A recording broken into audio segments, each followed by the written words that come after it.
الحمد لله رب العالمين والصلاة والسلام على سيد المرسلين سيدنا محمد وعلى آله وصحبه وسلم تسليما كثيرا. Hvala Allahu Gospodu mirov, mir i blagoslovenje našemu proroku Muhammadu sallallahu alaihi wasallam. Ja Allah, mi собрались здесь, уверовали, что нет Господа кроме Тебя. Уверовали, что Мухаммад был послан Тобой к нам. Я Аллах, передай ему от нас мир, салям и благословение. Аминь. Прошу прощения, что я опоздал. Быстро-быстро, субханаллах, погода. Субханаллах, перед тем, как приехать сюда, я начал думать, какой вааз говорит, какое самое лучшее поклонение. И субханаллах, что со мной вышло, сам удивился. Какое самое лучшее поклонение делать вообще? И настолько я копался и углублялся, и был уверен, оказывается, братья мои, самые лучшие, Аллахи, из поклонений после таухида, конечно, да? Это те поклонения, адвамуха ва инкаллат. Перевожу, постоянно повторяющиеся, даже если их мало. И субханаллах, хоть мало, хоть один раз ты привык каждый день, допустим, садака дать, или раз в неделю, понедельник держать, 2 ракаат духа делать. Вот это, если ты с этим будешь жить сколько лет, 20, дай Аллах, 30, 40, 50, и иншаллах ты зайдешь в раю именно через эти ворота. Ворота саума, ворота заката, садака, джихада, дай Аллах субхану тааля. Понимаете, да? И таким образом тебе зовут именно от этой двери. Пророк Мухаммад, саллаллаху алейхи даже сам задал вопрос Билялю задает вопрос. Ну, пророк задает этот слуг. Биляль, он никто, если бы не был в ислам. Этот человек, он бы ни за что не вошел в историю. Ни за что. Это был, понимаете, кем был Биляль? Это дарили его детям, чтобы играли с ним. Вот представляете, вот как, извините за выражение, не имею права говорить про нашего Саида, да, господина Биляля, но дали его веревку, на, тащите, играйте с ним. И смотрит сдалеко, умер, нет еще. Если не ислам, этот Биляль вообще никто не знал, прямо как он умер, и как и многие в закон тиранства и тагута, да, и как и многие так умерли. И пророк Мухаммад саллаллаху спрашивает у Биляля: я Биляль, скажи мне, какой самый надежный деяние ты делал? Пророк Мухаммад саллаллаху алейхи увидел удивительную от Биляля. Скажи мне, какой самый надежный деяние у тебя, я Биляль? Что такое, я Расул-Аллах? Что ты узнал обо мне, я Расул-Аллах? Знаете, что говорит ему Расул-Аллах Мухаммад саллаллаху? Я Биляль, я слышал топот двоих ног в раю. Понимаешь? Пророк спрашивает, что ты сделал? Что ты делаешь? Почему топот? Я как зайду в раю? Топот твоих ног. Братья мои, извините за выражение, вопрос, конечно, не очень приятный, но этот вопрос я хочу его задавать. Какой самый неприятный орган у людей? Если хочу хвалить, извините за выражение, я хвалю твою голову, правильно? А если я хочу срамить, извините за выражение, я говорю, к ногам, да? А когда я хвалю твои ноги, знаешь, какой похвала идет? Еще не только ноги Биляля хвалятся, топот их ног. Почему звук твоих ног идет в раю? В раю, вот, иншаллах, войдем в раю и услышим этот топот. Как он выглядит, как он, субханаллах, звучит, Аллаху алям. И Биляль говорит пророку, саллаллаху, говорит, я Расул Аллах.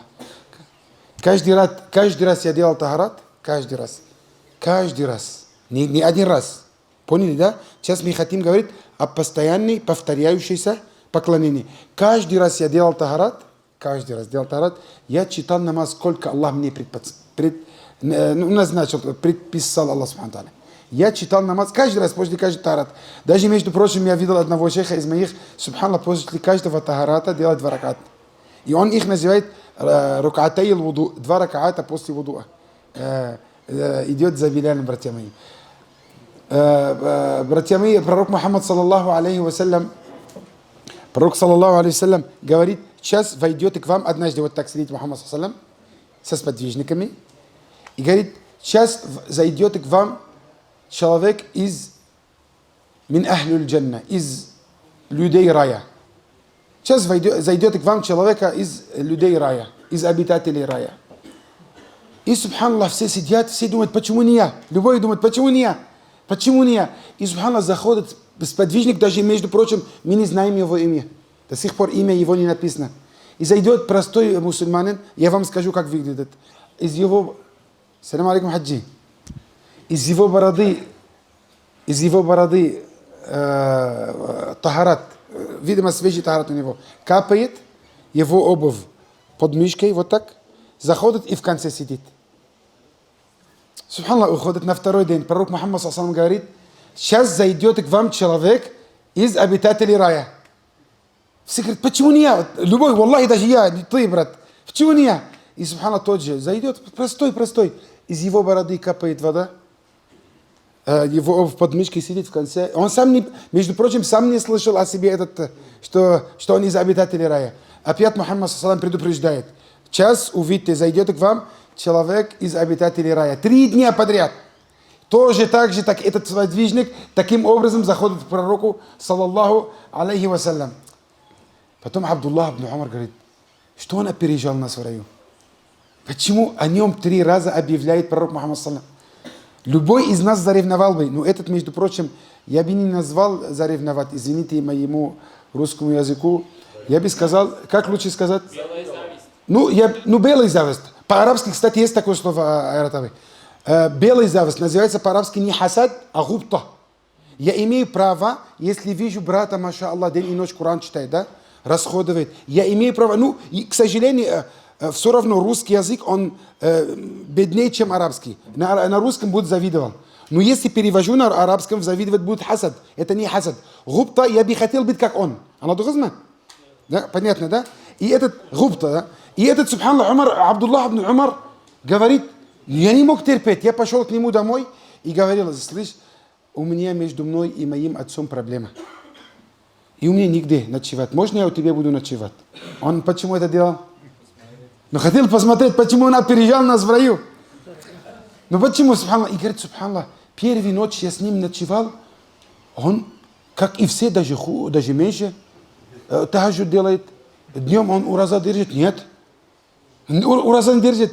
Садака, смотрю, ничего не делает. Неужели это так идет день такого человека, известного в раю? Неужели? На второй день опять говорит, ничего такого особенного. 3-й день, ничего такого особенного. Потом Абдуллах ибн Умар говорит, слушай, я терпеть больше не могу. Я у тебя 3 дня живу, ты вообще ничем не отличаешься от других. Что случилось ему? Тот говорит, пророк Мухаммад ﷺ 3 дня подряд объявляет, что войдет к вам человек из обитателей рая, а ты ни ураза больше нас не держишь. Тахаджуд больше нас не делаешь. Садака ничего не делаешь, я слежу за тобой. Он говорит, валлахи, что ты видишь, я так живу. Говорит, неужели что-то у тебя нет секрета между тобой и Аллахом, что-то в тихорях ты делаешь? Говорит, я так живу. И когда хотел уйти Абдуллах ибн Умар, говорит, слушай. Говорит, что случилось? Говорит, да, одну вещь я делаю. Когда ложу голову на подушку, я прощаю всех мусульман. Говорю, о Аллах, прости всех мусульман. И потом Абдуллах ибн Умар говорит, валлахи, ты из-за этого опережал нас в раю. Братья мои, деяние продолжается не 1 раз, не 2 раза, не 3 раза. Каждый раз, субханаллах, представляешь, ты на самом деле ложишь голову на подушку, ты делаешь дуа всем мусульманам. Несмотря этот мусульманин в Ливии, в Ливан побольше, ладно? Я из Ливана. В Ливан, в Турции, в Мекке, дай Аллах субханаллах. Ну, понимаешь, и ты им дуа делаешь, или их простишь. И это не просто, братья мои. Я выйду из темы, потом зайду. Аллахи, даже вам говорю, ребята, настолько приятно мне было. Недавно у меня друг в Кувейт пишет, говорит, альхамдулилля, мы открыли организацию, мы роем колодцы, воду в Бангладеш. Я говорю, машалла, говорит, да, альхамдулилля, здесь все по себе стоимость, это не прибыльное, это ради Аллаха. Значит, потому что иногда ты платишь, эти деньги, они размножаются, Бог знает, кто, каждый в карман. Этот человек богатый он. И, альхамдулилля, он самодостаточный, ему не нужно заработать на этот. И я очень обрадовался. Говорю, альхамдулилля, хорошее дело ради Аллаха. Говорит, и мы воду людям в Бангладеш обеспечиваем. И говорит, если кто-то хочет, пожалуйста, пусть участвует. И мне отправляет образец. Аллах, я заплакал. Угадайте почему. Он мне отправляет образец колодца. И знаете, что приятно? Этот колодец, который они строят в Бангладеш, угадайте, кто его строил. Татарская фамилия. Валеев, если не ошибаюсь. Валлахи, настолько мне было приятно. Я говорю, это же татарин. А мне говорят, а кто такой татарин? Я говорю, моя жена татарка. Понимаешь, да? И мне, что приятно, братья мои, здесь, почему этому татарину обеспечат воду, этому Бангладешу? Я уверен, этого никогда не увидит. И это того никогда не увидит. Тот этому никогда спасибо не говорит. Это никогда не видит, когда тот наслаждается его водой. Это, братья мои, именно Аллах. Вот этот иман, да, никто не понимает его, кроме тех людей, которые именно этим занимаются.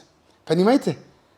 Вот, субханаллах, братья мои, валлахи, братья мои, рай, как Абу Хурайра говорит, «Аля инна сул'ат Аллахи галия, аля инна сул'ат Аллахи джанна». Продукт Аллаха дорогой. Продукт Аллаха дорогой. Продукт Аллаха это рай. Ты этот рай просто так не получишь. Вот я вам дам пример, который я постоянно его говорю. Вот мне 45 лет, до сих пор я не достроил свой дом.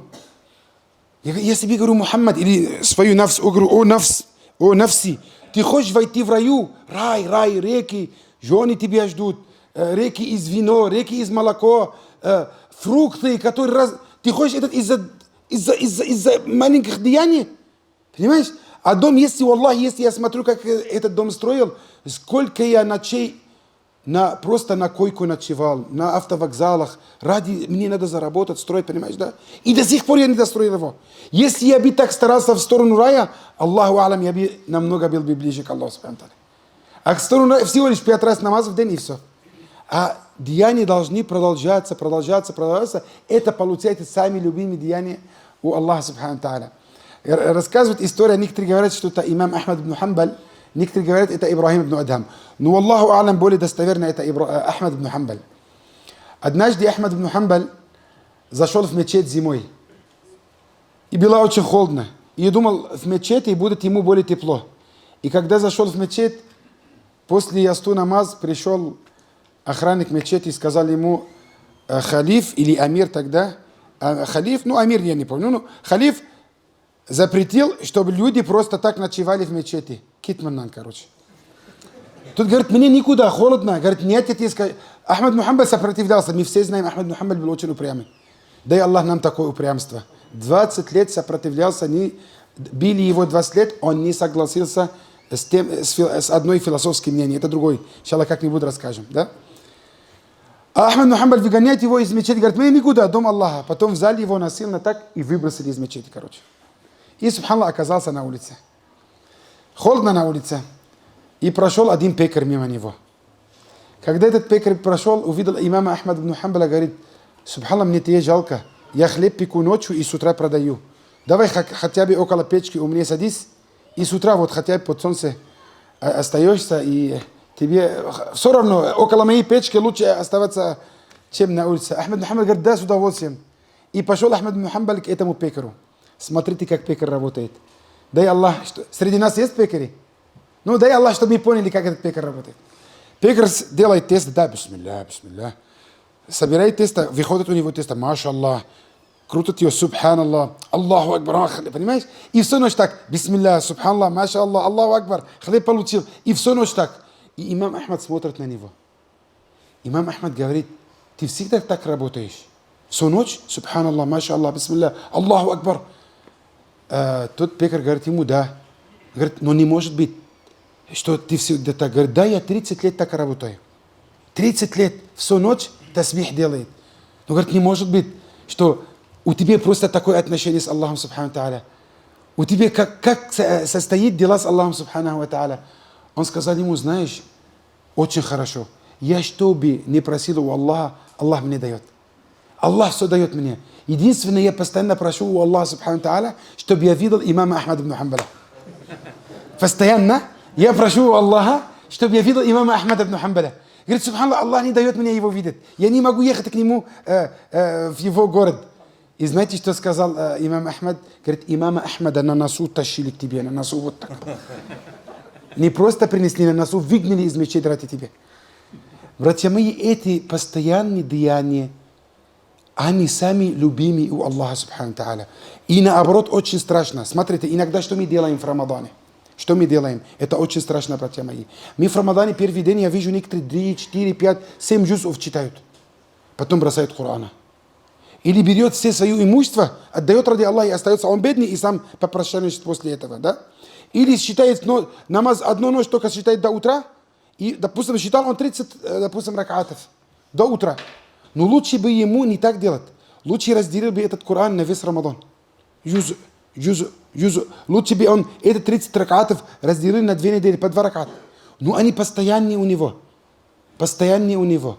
Понимаете, да? Вот это постоянство, ты тогда у Аллаха Субхану Тааля, ты садакаты платишь, допустим, постоянно. Ты, иншаллах, у Аллаха Субхану Тааля будешь из тех людей, которые саддихин, которые платят садака. Ты зикр делаешь, ты будешь, иншаллах, из закирина Аллаха, кафиран ва закират. Те, которые вспоминаются Аллаха Субхану Тааля много, и из мужчин, и из женщин.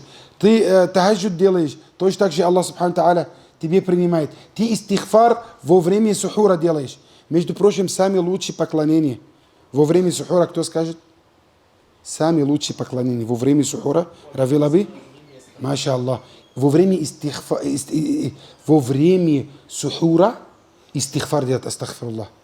Но Аллах, я однажды сидел, анализировать эти аяты. Аллах, когда хвалил некоторых верующих людей, он сказал: «Вабиль асхари хум ястагфирун». Во время сухура они истихфар делают. Я сидел, думал, анализировать. И вопрос пришел, конечно, вопрос шайтанский, скажем.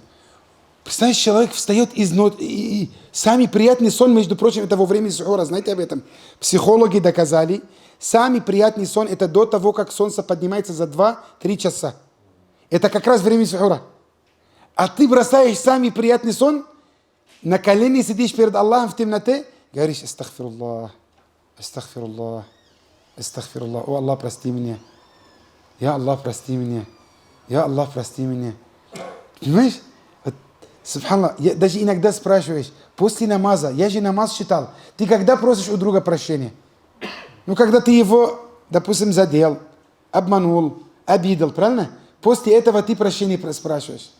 Ты после намаза: ассаляму алейкум рахматуллах, ассаляму алейкум рахматуллах. Первым делом, что мы говорим? 3 раза что? Астагфируллах, да?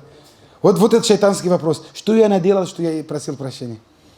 Зачем я здесь прошу прощения? Ученые сказали: мы просим прощения, а вдруг я не доделал свой намаз. Ученые говорят: в истихфаре, в сухуре ты просишь прощения у Аллаха Субхану Тааля, а вдруг твой день прошел не так. Самые приятные времена ты просишь прощения у Аллаха Субхану Тааля. Братья мои, пророк Мухаммад ﷺ говорит: это чья вода? Можно? Бесплатно? За лекцию. Нет, за лекцию не имею в виду. Я так не люблю эти слова. За лекцию только Аллах наградит. Пророк Мухаммад ﷺ говорит: «Ана ауалу ман яхуду бихалакати бабил джанна». Я первый. Первый из тех людей, которые беру рукоятка дверей рая. Вот я не знаю, как это будет, но рукоятка, у любой, допустим, помещения должно быть ворота, правильно? У любой ворота должно быть замок и ключи, правильно? И пророк саллам так нам объясняет. Даже когда стучит, пророк Мухаммад саллам его спрашивает: кто там? Пророк говорит: Мухаммад. Как называется охранник рая? Айда, жигитлер. Хранитель рая, как зовут его? Ангел, который охраняет рай. Знаете, а? Маша Аллах, Ризван. Хранитель ада, как его зовут? Малик. Да? Ризван откроет пророку саллам и сначала спрашивает: кто там? Пророк Мухаммад саллам говорит: Мухаммад сын Абдуллаха. Говорит: именно тебе приказали мне открыть, только тебе. Эта дверь только тебе откроется, потом другие заходят.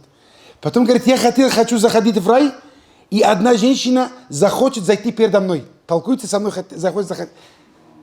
И пророк саллам спрашивает, говорит: о, Джибриль, кто она такая? Претендует, хочет зайти до пророка саллам. Она говорит: я тот женщина, который умер ее муж. И после смерти мужа я правильно и хорошо и долго воспитала своих детей. Поняли, да, братья мои? Это тот женщина, которая на самом деле не бросала своих детей, ушла туда налево, направо.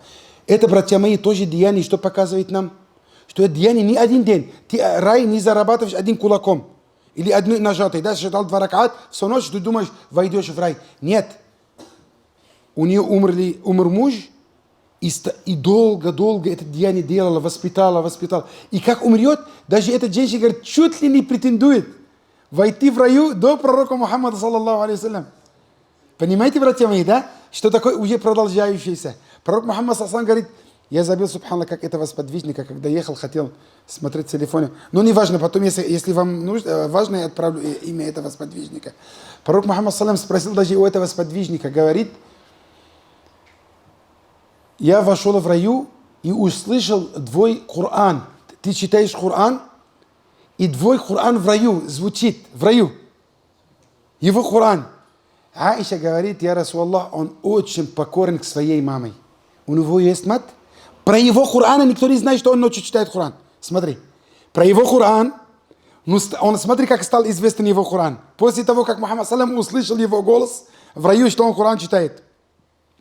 И пророк, когда говорил Аиша, я слышал его голос в раю, она сказала, я Расулаллах, у него есть мать, который он очень сильно покорен к ней. Очень мягко к ней относится. Несмотря, что она старая, несмотря, что она под себя, несмотря... Между прочим, именно когда родители стареют, они начинают уже говорить неадекватные слова. Многие из наших братьев приходят ко мне и жалуются, что отец именно, он везде писает, только не в унитаз. Он именно так делает, что даже ребенок так не делает.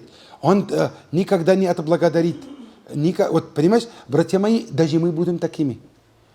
После определенного возраста наш характер не будет такой приятный, как сейчас. Я сижу перед вами, улыбаюсь, бегом к вам, весь в энергии. Придет время, тебе все противно.